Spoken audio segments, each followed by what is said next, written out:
आज हम लोग पढ़ने जा रहे हैं क्यूब। ये क्लास 6, 7, 8, 9, 10 सब के लिए बहुत ही जरूरी है, खास करके क्लास 7 to 10 बहुत ही इंपॉर्टेंट है। ठीक है, तो चलिए देखते हैं क्यूब के बारे में। ये है आपका एक क्यूब। क्यूब में क्या है, ध्यान से देखिएगा। जब कभी भी हम लोग क्यूब के बारे में बात करते हैं तो कुछ चीज़ों को देखा जाता है, जैसे इसमें कितने फेसेस हैं। जैसे पहले मैंने आपको इसके फेस के बारे में बता दूं, एज के बारे में बता दूं और वर्टेक्स के बारे में बता दूं। फेस कितनी है इसमें, तो फेस बेसिकली 6 फेस है। आप ध्यान से देखो, 1, 2, 3, 4, 5 और 6। एज्यूम कर लीजिए कि एक क्यूब है, हालांकि ये क्यूबॉइड के जैसा लग रहा है। तो इसमें 6 फेसेस हो गए। एज कितने होंगे, तो एज कितने होंगे, एज 12 होंगे। ध्यान से देखिएगा, एज कहाँ पे, जहां 2 फेस मिले, एक फेस दूसरा फेस, एक एज, दूसरा, तीसरा, चौथा, पांचवा, छठा, सातवां, 8, 9, 10 और ये तो ऑलरेडी काउंट हो चुका था, 11, 12। तो टोटल कितने हुए, एज इसमें 12। ऐसे भी याद रख सकते हो, ध्यान से देखो, 4 इधर के 4 इधर के, 8 और 9, 10, 11 और एक 12।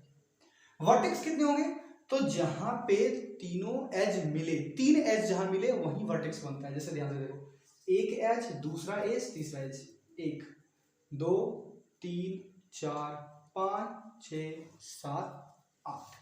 तो वर्टेक्स कितने होंगे, 8। इन्हीं चीजों के बेस पे हम लोग कुछ चीजें पढ़ेंगे। हालांकि हम लोग का जो सेशन है उसमें हम लोग सरफेस एरिया और वॉल्यूम के बारे में पढ़ रहे हैं। तो बस ये मैंने शुरुआत जानकारी दी आपको। मेन हमारा काम है कि इसका टी ऐसे देखना, इसका सी ऐसे, एल ऐसे सॉरी, और वॉल्यूम और इसके साथ में ही डायगोनल। चलिए एक करके देखते हैं। टी ऐसे मतलब टोटल सरफेस एरिया, कुल पृष्ठीय क्षेत्रफल। इसकी टी ऐसे होती है 6a², एल ऐसे 4a², वॉल्यूम a³ और डायगोनल √3a। ऐसा क्यों होता है, इसको हम लोग अभी देखते हैं। ठीक है, तो आप पहले इसका एक स्क्रीनशॉट ले लीजिए।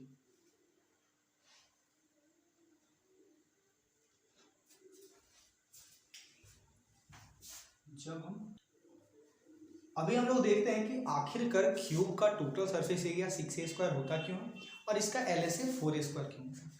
क्यूब के बारे में आपको पहले ही बता चुका हूं। क्यूब क्या है, ये एक ऐसा क्यूबॉइड है जिसकी सारी डायमेंशंस सेम है। मतलब इसका लेंथ भी ए ही मान लीजिए आप, ब्रेथ को भी ए ही मानिए और हाइट को भी ए ही मानिए। मतलब लंबाई, चौड़ाई, ऊंचाई सब same. Length, breadth and height will be same in. इससे एक और चीज पता चलेगा, जैसे ध्यान से देखिएगा, इसकी जितनी एक भुजा है उतनी ही दूसरी और उतनी ही हाइट भी होगी। तो कहीं ना कहीं इसको एक एज्यूम किया जा सकता है कि इसका हर एक जो फेस होगा वो एक स्क्वायर होगा। Every face of a cube is square. तो यदि ये स्क्वायर है तो इसका एरिया क्या होगा, यदि ये भी ए है और ये भी ए है तो एक पार्ट का एरिया आएगा इसका a²। और यदि एक पार्ट का एरिया इसका a² आया तो टोटल कितने पार्ट से, टोटल कितने फेसेस इसमें, तो टोटल 6 फेस है। 1, 2, 3, 4, 5, 6। तो इस प्रकार से हो गया 6a²। पी से इसका 6a² हो गया। हालांकि यदि हम लोग LSA के बारे में बात करते हैं तो ध्यान से देखिए थोड़ा। अरे LSA में थोड़ी ना कुछ देखना, LSA में नॉर्मली हमको इसके चारों ओर का चाहिए। और क्या चाहिए, बस इसी के चारों ओर के बारे में हम लोग बात करते हैं। तो यदि इसमें एक फेस का एरिया यदि a² है, एक फेस का यदि एरिया a² है तो इस तरह के 4 फेस हैं, 1, 2, 3 और 4। तो इसका लेटरल सरफेस एरिया कितना हो जाएगा, 4a²। अब ना इसका हम लोग थोड़ा सा वॉल्यूम देखते हैं। तो देखिए वॉल्यूम बड़ा आसान होता है। वॉल्यूम के लिए मैंने आपको ऑलरेडी कंसेप्ट बता दिया कि यदि हम लोग प्रिज्म के आकार का फिगर देखते हैं तो जो बेस का एरिया है हाइट से मल्टीप्लाई कर दीजिए, वॉल्यूम आ जाएगा। और यदि पिरामिड का शेप है तो आप बेस का एरिया निकालिए और हाइट के 1/3 से उसको मल्टीप्लाई कर दिए, आंसर आ जाएगा। हालांकि इसके बारे में देखते हैं हम लोग। यदि इसका वॉल्यूम देखें हम लोग तो वॉल्यूम कितना है इसका, वॉल्यूम है इसका a क्यूब। कैसे आया, तो बड़ा सिंपल सा तरीका है सर, नीचे में इसका एक स्क्वायर लगा हुआ है, तो नीचे वाले बेस का एरिया कितना हुआ, a इंटू ए बराबर ये हो गया आपका ए स्क्वायर, तो नीचे वाले का एरिया ए स्क्वायर। कितनी हाइट तक है, तो सर ये ए ऊंचाई तक है, तो ए से मल्टीप्लाई कर दिया, ए स्क्वायर इंटू ए बराबर ए क्यूब। तो इस प्रकार से इसका वॉल्यूम भी आ जाता है। अब एक इसका जो सबसे मेन इंपॉर्टेंट चीज है वो है इसका डायगोनल, इसको समझना बहुत जरूरी है। तो चलिए देखते हैं इसका हम लोग डायगोनल।